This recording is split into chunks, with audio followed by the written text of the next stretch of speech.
Yo guys, what's up? Luke here again. We're doing another reaction video, this time to Captain Sinbad's video on his 4 biggest regrets from his early 20s. Now, if you're in your early 20s, this will be interesting to you, and make sure to smash that like button, smash that subscribe button, and let's get right into this.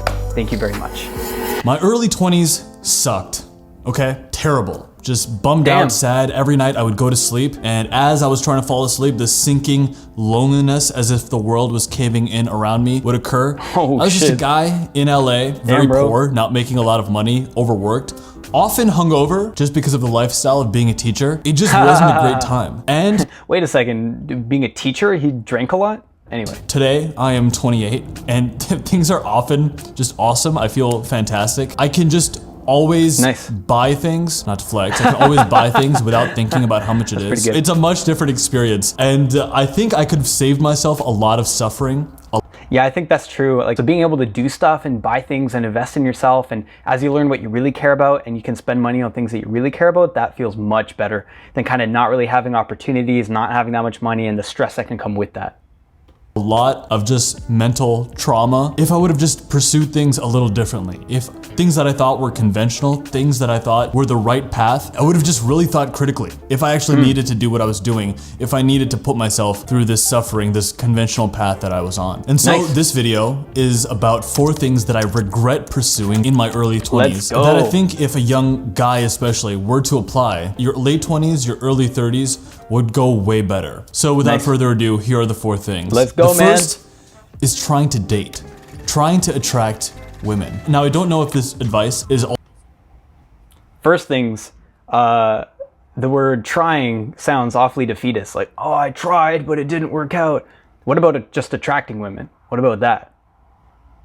Also true for women. I have a feeling that it only applies to guys, but trying to date in your early 20s, I think, is a waste of time. What? Now, one of the frameworks that Okay, I don't know about you guys. I found that through dating, I actually learned a lot about myself. In fact, that might be the area where, you know, I had the biggest insights about myself and the biggest areas of growth for myself. I could see if you just get lost in just like lust, just partying and fun, and you aren't like dating with it in mind to grow as a person, then I could see that being a problem. But let's see what he says. I learned from Hinduism, kind of growing up, that my mom would tell me about, is that there are different phases of life. And from 0 to 25, the phase that you're supposed to be in is the student phase. This is where you just put all of your efforts into learning, into building up your skills, to making yourself a competent person. And oh my God. Being a student? Yikes. Yikes. That's yikes. First of all, lifelong learners, right? That's the first thing they teach you at university. But I feel like, what are you missing out on if you're just gaining skills? I found the best way that I learned was by going out and trying stuff. And I found the more that I delayed myself by educating myself and being a student, like in an institution, the less, the more knowledge I gained, but the less wisdom I had access to, so to speak. Like less practical, less applied knowledge, you know? And I don't know about that, and I feel like that isn't something to do with Hinduism. Maybe it is. I don't understand Hinduism, but that strikes me as awfully like, you know, conservative, rising third world country, if that term still applies. I understand his family's from India, you know?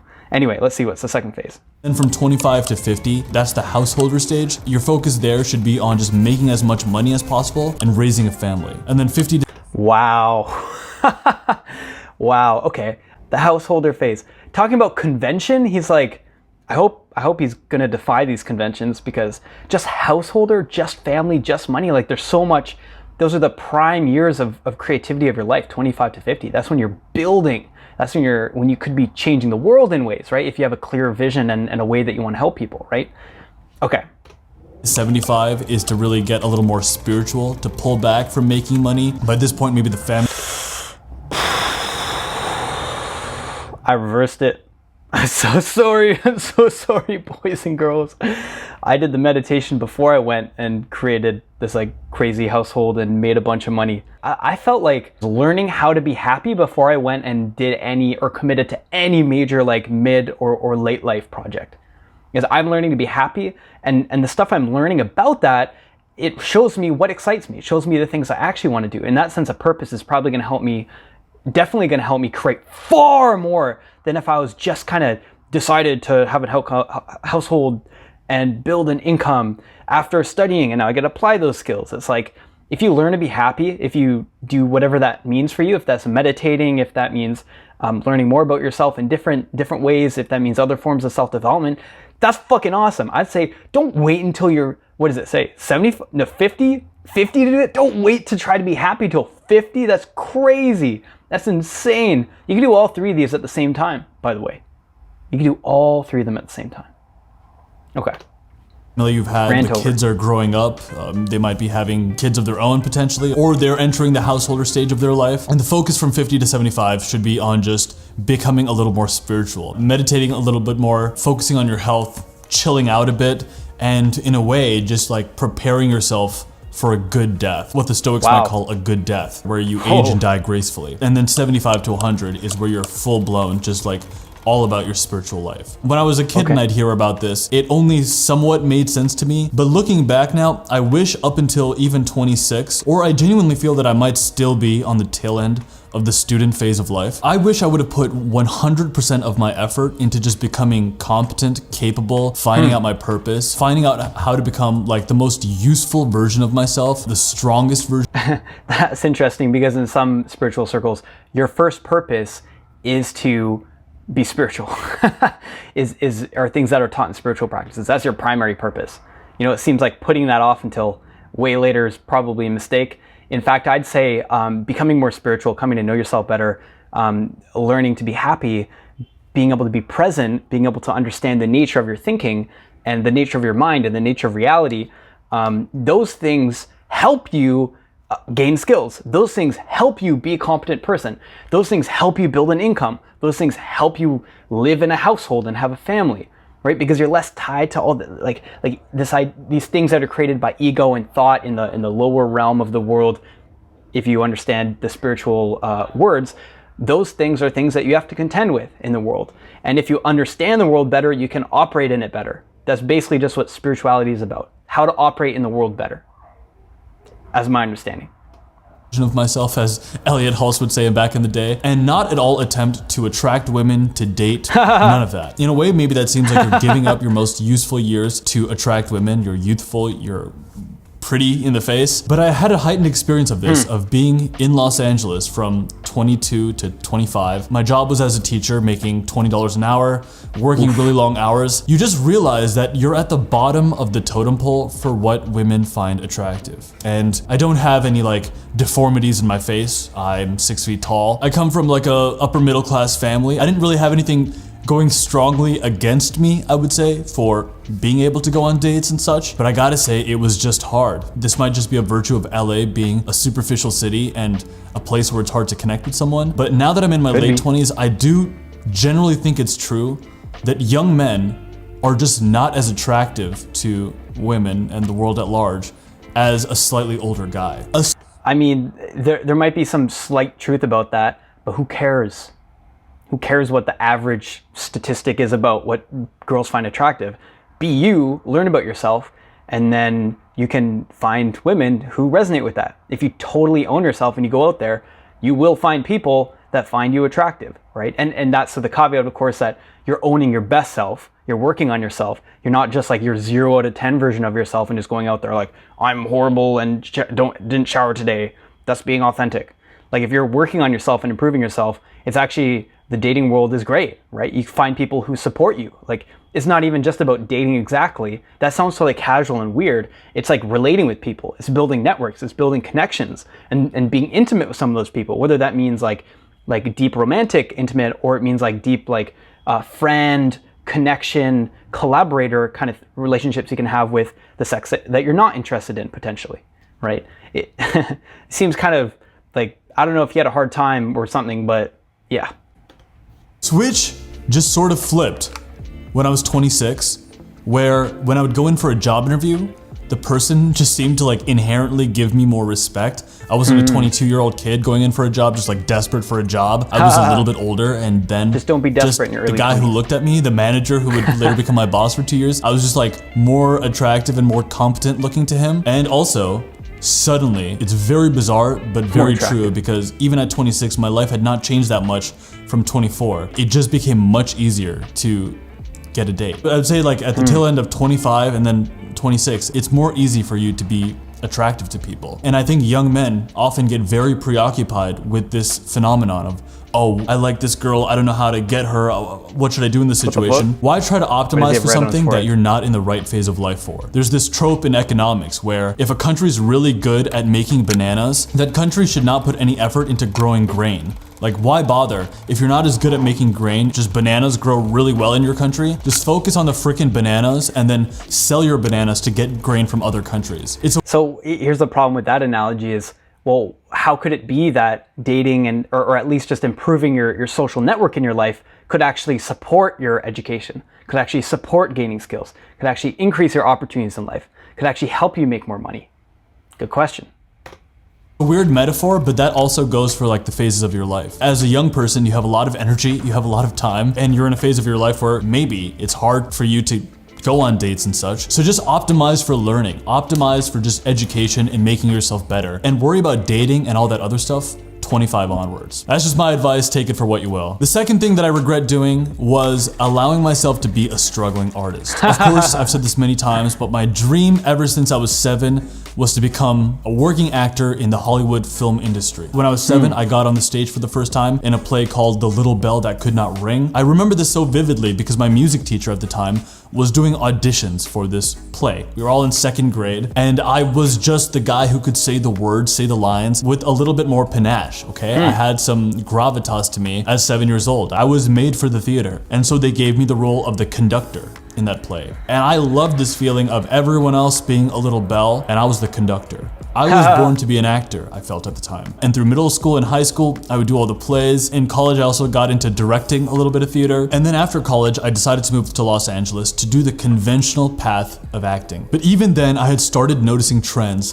that I should have gotten more aware of. For instance, in middle school, the iPod came out, and it was the first time where you didn't have to buy a CD for $20. You could just find the individual song you wanted, pay 99 cents, and then put it on your iPod, and then just have a collection of only the songs you wanted. And the first iPods could hold like 200 songs and then 500 songs.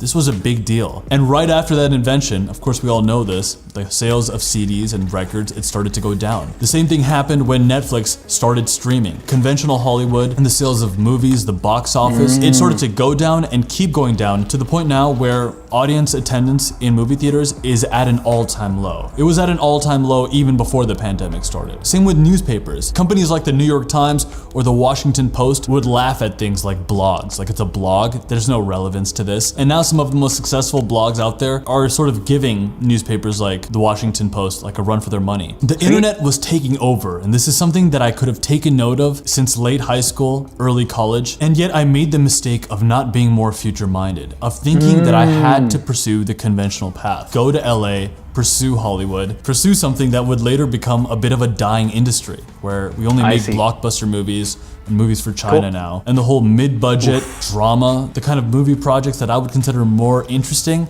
they're all moving towards television and streaming. I wish at that time, instead of optimizing for the mainstream path and doing what I was supposed to do as an actor, just like get headshots and make the rounds at auditions, I wish I would have optimized instead for just making money. Getting my income to something like $7,000 or $10,000 a month. At the time, it would have seemed mind-blowing. Like, whoa, that's a crazy amount of money. That's so I smart. had this sort of deep-rooted belief that I would get to that salary like way later in my life. That's so smart. Honestly, like if you're looking to start any career or anything that involves opportunities or leveraging network or, you know, meeting people, if you are good in your personal life, if you are grounded as a person, if you've worked on yourself, and that includes financially, if you've upped your finances so that you aren't a struggling artist, you're a whole and complete and thriving artist, people want to work with you. Because they can feel that desperation. If you're coming like, please give me a role, please give me a role. They're gonna be like, oh God, I don't wanna work with this person. They're gonna get weird and like flip on me or do something weird. You know, but if you're grounded, you're like, I'm good. This is a bonus for me. I'm doing this because it really is my passion, not because I have to. Then it's completely different. That's like spot on. When there was really no reason to believe that I couldn't make that money earlier. And as an actor, I didn't need to have like a job as a server or something to be able to pull both things off. We hear you pay good money to sing into a tin can, 10 cents a pop. No, I mean, you paid to be here. I could have just invested all of my time into learning skills that would make me valuable in today's economy. And I would say it's extremely easy to do Nice. this. It's more easy than ever now. If you want to get into the top 10% income in whatever country you're in the US, it's around $100,000 a year. In India, I know a lot of my audience is in India. In Mumbai, if you want to get into the top 10% of income earners, you have to make around 77K US dollars. All you have to do here is Google jobs that would pay what you would want to make, and with the lifestyle associated with those jobs, find out the Sweet. skills that are advertised in those job postings. Learn those skills that the jobs are posting for like 2 to 3 to maybe even 4 hours a day, and then reach out to people every day who are working jobs like that. Ask them quick, specific, pointed questions, because no one has time for you really. But if you ask someone with the right answers, a quick pointed question, they'll keep moving you in the right direction. That's really awesome. That's really good advice. I would also ask, when you're looking at the different skills that are there, ask yourself, is this a transferable skill? Because if you can take the skill and apply it to different areas, then that is massive. Things like copywriting, the ability to write well, that's amazing. Having a good eye for visuals, whether that's Photoshop or it's editing videos, that's also really valuable, or any branding stuff, really valuable later on.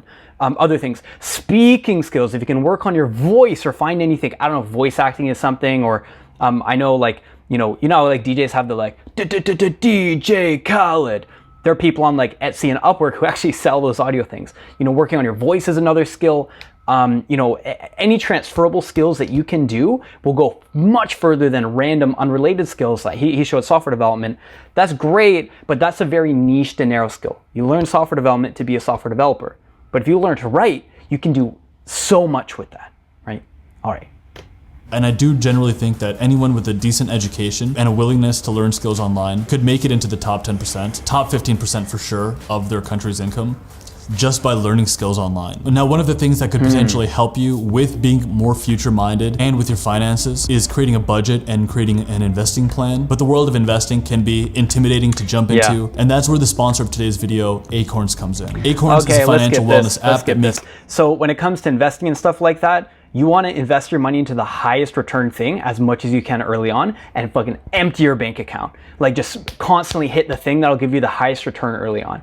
And so typically for most people in the early 20s, if that's you, that means education, that means personal growth, that means things to overcome trauma from the past. That could mean a therapist. It could be that a therapist right now will give you a higher return on investment than Bitcoin. Because if you deal with your traumas, if you deal with the things that are holding you back, if you hire a coach or a therapist or whatever you need, that your like lifetime ceiling potential for income earning and influence in general will just break. It'll just smash. You'll go through it, right? I've always taken the position that spiritual growth, inner healing, all that work is number one priority, always. And the reason why is because everything else is a downstream shift from those upstream shifts. How you show up in the world, your state of being, the kind of person you are, how you react to things, the kind of attitude you have, it impacts everything. Everything. And if you don't address that and maximize that, you're going to miss out.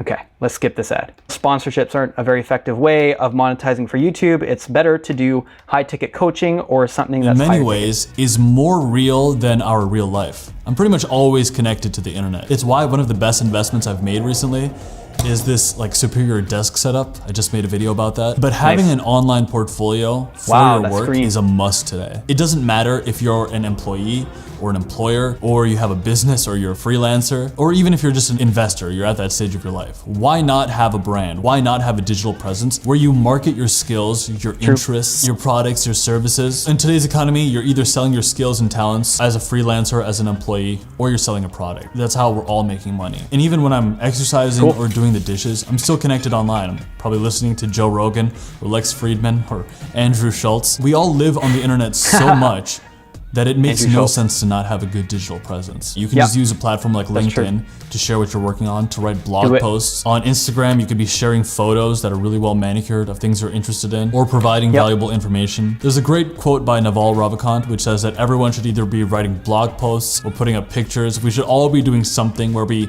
generate content online, create a portfolio of our work, because we live online so much.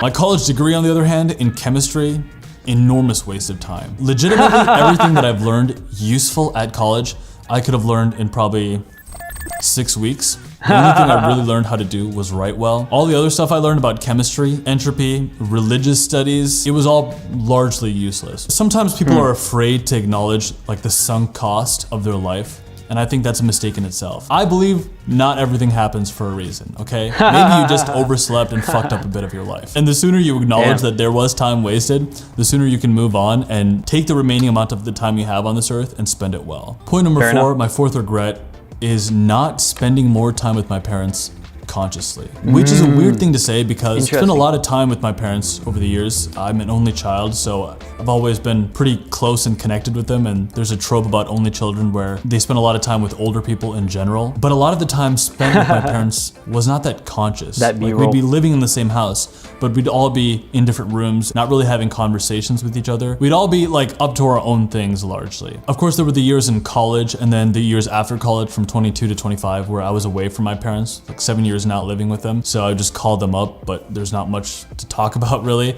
We just have this quick conversation every day. And then later when I came back and started living with them, it was once again this thing where we wouldn't have conscious conversations. It's only now as a slightly older guy, 28, that I've moved out, I've bought a house, I'm living on my own, that when I go to visit them or when they come to see me, we have like these conscious conversations. We're actually like talking to each other as people. It's been very interesting. Recently I'd made these 2 videos on my channel where I just interview my mom and my dad, and I learned so much about them, so much about their way of thinking, and these things that I've sort of picked up over the years, but when it was all organized into an interview for this channel, it was so weird to know that we had so many things in common, and then it was brought to the surface so aggressively. That's very interesting. I've experienced the same thing. You know, it's kind of weird, like as you get older, you kind of realize, you know, your parents aren't going to be around forever, right? And there can be some sadness, there can be some a sense of like looming regret from that. I know I felt that. I feel a little bit of pressure actually to try to make the most of my time with my parents while they're here, right? Because they won't be here forever. And that's the same case for you, if they're still around even, right? And so part of this is just realizing that, you know, life is finite, we're meant to be mortal, and it's amazing to get to be here with people. And so being with them consciously, being present with them is amazing. And it's an incredible gift. But it's hard to do that if you're stuck with them, right? If you're so close to them, you want to get away. And that's how I felt for years, through like middle teens through to when I went to university. For many years, I felt like, I kind of want to get away from my parents because I had this drive for independence. And now that I've kind of respected the right kind of boundaries that I want to have with my parents, that's opened up the space for me to be really conscious with them. It's opened up the space for me to really value the time that I do have with them. So, you know, if you're the kind of person who's feeling like, I want to get away from my parents, and you're living at home, that's a sign that you might have a calling to move out of home, right? And I found that really helped me connect with my parents, and I'm super grateful for that.